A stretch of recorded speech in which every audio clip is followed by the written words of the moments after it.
ये बताइए, भगवा कलर की बिकनी को आज आप बोल रहे हैं, कल बोलेगा कि ब्लू कलर के बैन कर दो, कोई बोलेगा रेड कलर के बैन कर दो। तो आप क्या चाहते हो कि हमारे माँ बहनें नहीं पहने? एक वो बाबा है काना बाबा, वो बोलता है कि महिलाएं तो सुंदर लगती है बिना कपड़े की। तो आप वही चाह रहे हो क्या कि बिना कपड़े की हमारी माँ बहनें रहे? तो ये सोचने की ज़रूरत है, क्या हम किस युग में जा रहे हैं? उस युग में जा रहे हैं जब हम लोग बिना कपड़े के रहा करते थे।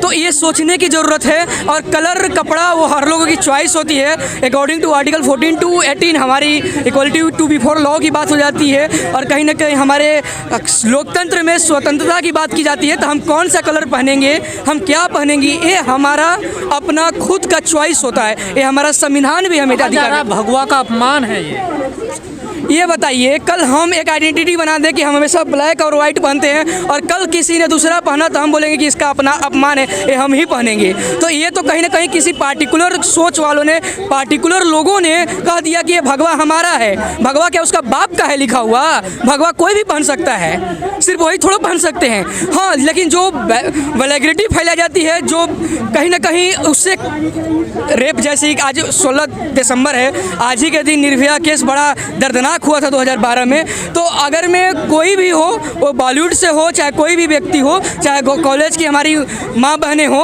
वैसे कपड़े थोड़ा सा सोच के पहनना चाहिए। क्योंकि उससे होता क्या है कि और लोग देखते हैं। और आप भी विरोध कर रहे हैं इसका मतलब? मैं कपड़े का विरोध नहीं कर रहा हूँ, कोई पार्टिकुलर रंग का, लेकिन हम अपने संस्कारों में बंद कर, हम किसी कलर का विरोध नहीं कर रहे हैं। लेकिन आप नंगे घूमोगे तो इससे कहीं ना कहीं इम्पैक्ट पड़ेगा। हम चश्मा पहन के देखेंगे ही। जब संस्कार की तो बात वही कर रहे हैं कि हमारे वो तो बोल रहे हैं कि बिना कपड़े के रहो, बिना कपड़े की लड़कियां और अच्छी लगती है, सुंदर लगती है। वो तो बाबा रामदेव कह रहे हैं। हाँ, तो बाबा रामदेव या जो भी देव हो, बाबा जितने लोग हैं आजकल बिना कपड़े के उनको पसंद है। अयोध्या के संत कह रहे हैं कि जिस सिनेमा घर में फिल्म लगे उस सिनेमा घर को फूंक दो।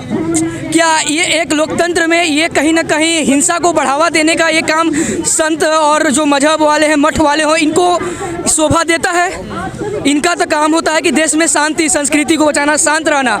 लेकिन ये हमारे आम जनता के, जो जनमानस के पैसे के, कहीं ना कहीं जो हमारे हमसे जो पैसे इकट्ठे होते हैं, हमसे जो कहीं ना कहीं रेवेन्यू आते हैं, उससे बर्बाद होगा। सिनेमा घर किसका है? वो हम सभी का है। तो क्या नागरिकता की जो स्वतंत्रता है उस पर भी अब खतरा है? मतलब बिल्कुल है। और आए 2014 से हम देख रहे हैं कहीं ना कहीं हर एक वर्ग परेशान है, चाहे वो युवा हो, किसान हो, महिला हो, किस वर्ग को आप देख रहे हैं जो खुश है, हर एक वर्ग परेशान है। और एक ये जो तानाशाही लोगों की कहीं ना कहीं एक विचारधारा चल रही है, और कहीं ना कहीं देखो उससे सच्चाई यही है कि जो भगवा कलर की देश में हो क्या रहा, कभी कपड़ों को पहनने को, कभी खाने को लेकर हर तरह पे सवाल खड़े किए जाते हैं। बिल्कुल, काश आप जैसे अवेयर मीडिया लोग और लोग जो फ्रंट मीडिया है, वो कभी बहस करती कि बेरोजगार युवा कितने आत्महत्या किए हैं, किसानों ने कितने आत्महत्या की। लेकिन अब एक कपड़ों पर, कलर पर कभी वो देखेंगे कि जो हमारे कांग्रेस के फॉर्मर प्रेसिडेंट हैं, उनके लाइक राहुल गांधी जी पर बहुत ज़्यादा वो टी-शर्ट इतने के पहने हुए हैं, तो उनके शूज कैसे हैं, तो फिर मोदी जी कितने करोड़ के जैकेट पहने हैं, उस पर बहस ना करके ये बहस होती कि हमारा आम जनता कौन है। क्योंकि किसी भी सरकार का अल्टीमेट गोल होता है लोक कल्याण की भावना होनी चाहिए। लोक कल्याणकारी सरकारें होती हैं। सरकार इन लोगों पर लगाम भी नहीं कस रही है। देखिए, हाँ, यही तो सबसे बड़ा डायलेमा, यही तो सबसे बड़ा कहीं ना कहीं विडम्बना है इस देश के लिए। बात होती है वसुधैव कुटुंबकम की, और हम पूरे विश्व को मतलब एक इतिहास रहा है कि हम वसुधैव कुटुंबकम को मानते हैं। लेकिन आज अपने ही घर में क्या हो रहा है ये सभी को देखने को मिल रहा है। उससे आपको क्या लग रहा है? भगवा कलर की दीपिका ने पहन के आ गई बिकनी, और उस पर हम विरोध कर रहे हैं शाहरुख खान की मूवी पर। ये इससे और उसकी कहीं ना कहीं प्रमोट हो रही है ना, ये और आप रोक थोड़ा रहे हो। ये बिकनी को लेकर विरोध हो रहा है या शाहरुख खान की फिल्म है इसलिए विरोध हो रहा है? देखिए, शुरू से कहीं ना कहीं हिंदू मुस्लिम डायलेमा रहा है, और हर एक वर्ग की अपनी अपनी स्वतंत्रता होती है अपनी बातें रखने का। और पार्टिकुलरली अगर मैं किसी पर्सनालिटी को लेकर किसी को प्रॉब्लम है तो ये उनकी समस्या है, लेकिन ये पूरे देश पर थोपना, सभी देश को प्रोपेगेंडा में फैलाना सोशल मीडिया से, ये हमेशा गलत है और गलत रहेगा। अमिताभ का कल बयान आया है कि अब जो राइट टू स्पीच है या राइट टू फ्रीडम है उस पर लोग सवाल खड़ा करने लगे हैं। अब बोलने की भी आज़ादी नहीं बची है क्या देश में? नहीं, देखिए बची हुई है तभी हम बोल रहे हैं, लेकिन कहीं ना कहीं से लोग अंकुश लगाते हैं अपने तरीके से।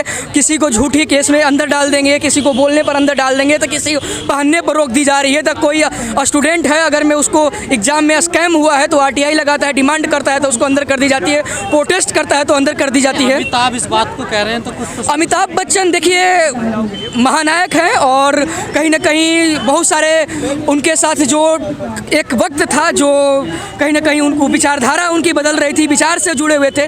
आज उनकी विचारधारा जग रही है, अवेयर हो रहे हैं, उनको समझ में आ रही है, तो उनको साधुवाद है कि वो जग तो रहे देर से सही। दिशा में ले जाना चाहते हैं। एक तरफ कहते हैं विश्वगुरु बनाएंगे भारत को, दूसरी तरफ कपड़ों पे कमेंट्स करते हैं। जिस देश में कपड़ों पर किसी के, चाहे वो राहुल गांधी जी हो, चाहे दीपिका पादुकोण जो बिकनी पहनी है, उस पर जब जो देश कपड़ों पर कमेंट करने लगे, जूतों पर कमेंट करने लगे, इस मुद्दे को छोड़कर कि बेरोजगारी कितना है, किसानों की आत्महत्या कितनी हो रही है, कि किसानों की 2022 तक आय दुगनी करने की बात हो रही थी, मैं खुद किसान परिवार से हूँ, तो जो ये सब मुद्दों को छोड़कर हम कपड़ों पर, चेहरों पर, नस्ल पर बात करने लगेंगे, जाति पर बात करेंगे, तो फिर तो इस देश का विश्व गुरु बनना क्या, हमें लगता है कि इसी में हम अपने घर में ही टकरा के रह जाएंगे, तो बाहर क्या जाएंगे। कई लोगों का ये भी मानना है कि जो दीपिका पादुकोण है वो स्टूडेंट के साथ खड़ी हुई थी, जो जेएनयू विवाद हुआ था, बिल्कुल उसी को लेकर शायद निशाना उनको बनाया जा रहा है। देखिए, ये शुरुआत से कुछ एक पार्टिकुलर एक कम्युनिटी का, एक वर्ग का और एक ऑर्गेनाइजेशन का ये रहा है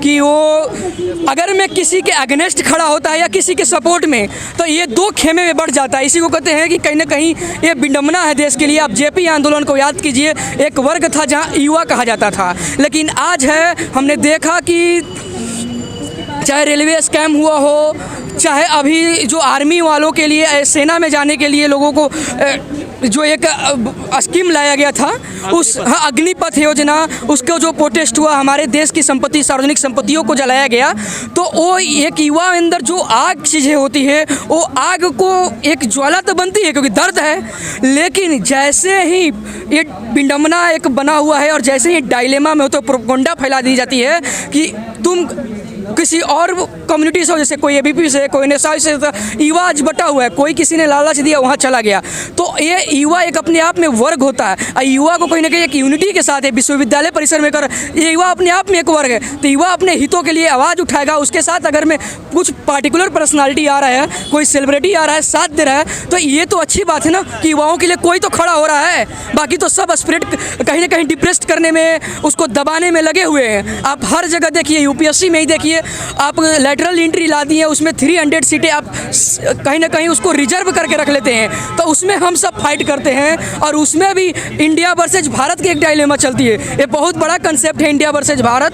अगर मैं इस चीज़ को आप थोड़ा सा देखें, ऑब्जर्व करें, एक देश के राजधानी से हम देख रहे हैं कि राजधानी में बड़े बड़े और भी सिटीज़ में किस तरीके से महानगरों में देखने को मिल रहा है। इस राष्ट्र के लिए शर्मनाक बात है, और इस राष्ट्र में अब सारे मुद्दे खत्म हो गए हैं। देश में बढ़ती बेरोजगारी, बढ़ता करप्शन, अभी ड्यू एलएलबी एंट्रेंस में भी बड़े लेवल पर स्कैम हुआ है। दिल्ली विश्वविद्यालय के जिस आप स्थल पर हैं, इस स्थल में पीएचडी में इतने सारे समस्याएं बच्चों को देखने को मिल रहा है, 3 रोस्टर सिस्टम में देखने को मिला, लेकिन यहाँ इस देश के कुछ पार्टिकुलर लोगों को ये देखना है कि उसकी कलर कौन सी है। तो कलर किसी को पीला पसंद है, किसी को भगवा, किसी को लाल, किसी को ब्लैक, किसी को वाइट। तो हम कलर पर अगर मैं जब चर्चाएँ करने लगेंगे और फ्रंट मीडिया करने लगेगी, तो फिर इस देश का दुर्भाग्य है जब देश की किसी भी राष्ट्र के अंदर युवाओं की प्रमुख भूमिका होती है, तो हम युवाओं की बात नहीं करके हम उसके कपड़े पर, तो भगवे पर बात करेंगे, तो ये शर्मनाक की बात है। और इस देश को कहीं ना कहीं ये सोचने की ज़रूरत है हर एक वर्ग को। और धन्यवाद आपका कि आप जैसे चैनल वाले हो जो इस मुद्दे को उठा रहे हैं। तो ऐसे जो कहीं ना कहीं जो डायलेमा है, इस डायलेमा से हमारे युवाओं को, लोगों को निकलने की ज़रूरत है।